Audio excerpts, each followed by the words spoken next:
গতকাল সোমবার রাজধানীর জলছিরি আবাসন প্রকল্পে army international Islamic institute AIII উদ্বোধন অনুষ্ঠানে প্রধান অতিথির বক্তব্যে সেনাপ্রধান বলেন, সমাজে বিভিন্ন ধর্মীয় অনুশীলনের মাধ্যমে অনাকাঙ্ক্ষিত সংযোজন বেড়েছে।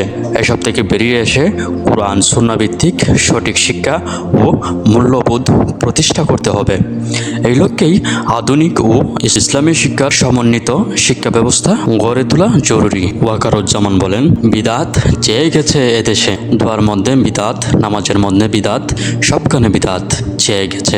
এগুলো থেকে বের হয়ে আসতে হবে। একটি সুস্থ সমাজ, ইসলামিক সমাজ আমরা চাচ্ছি। এই এডুকেশন সিস্টেমের মাধ্যমে আমি মনে করি এভাবে যদি আমরা এডুকেশন ইনস্টিটিউশনগুলোকে গড়ে তুলি তাহলে আমরা একটা এডুকেশন সিস্টেম পাবো, যেভাবে ইসলামিক ভ্যালুসগুলো থাকবে, মডার্ন এডুকেশন থাকবে, যাতে সোসাইটি লাভবান হবে।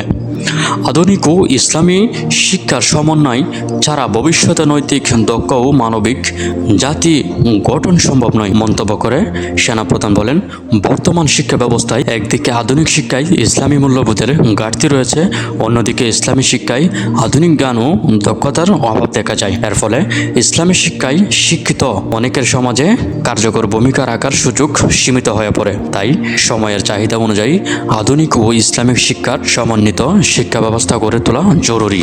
আর যদি আমরা শিক্ষা ব্যবস্থাকে সঠিকভাবে গড়ে তুলতে পারি তাহলে আগামী 30 বছর পর একটি সুস্থ, আদর্শ ও নৈতিক জাতীয় উপহার দেওয়া সম্ভব হবে। অনুষ্ঠানে ভিডিও কনফারেন্সের মাধ্যমে বরিশাল, সাভার ও বগুড়া, সিলেট, চট্টগ্রাম, কুমিল্লা, যশোরে নির্ধারিত আরও 7টি আর্মি ইন্টারন্যাশনাল ইসলামিক ইনস্টিটিউটের ভিত্তিপ্রস্তর উন্মোচন করেন সেনাবাহিনী প্রধান জেনারেল ওয়াকারুজ্জামান। সেনাবাহিনী প্রধান ওয়াকারুজ্জামান বলেন, নবপ্রতিষ্ঠিত আর্মি ইন্টারন্যাশনাল ইসলামিক ইনস্টিটিউটের মূল লক্ষ্য হল এমন একটি শিক্ষা ব্যবস্থা গড়ে তোলা যেখানে শিক্ষার্থীরা আধুনিক জ্ঞান, প্রযুক্তিগত দক্ষতা ও ইসলামী নৈতিক মূল্যবোধ সবকিছু একসঙ্গে অর্জনের সুযোগ পাবে। সেনাপ্রধানের এমন বক্তব্যের পর সামাজিক মাধ্যমে তাকে নিয়ে প্রশংসা করছেন নেটিজেনরা।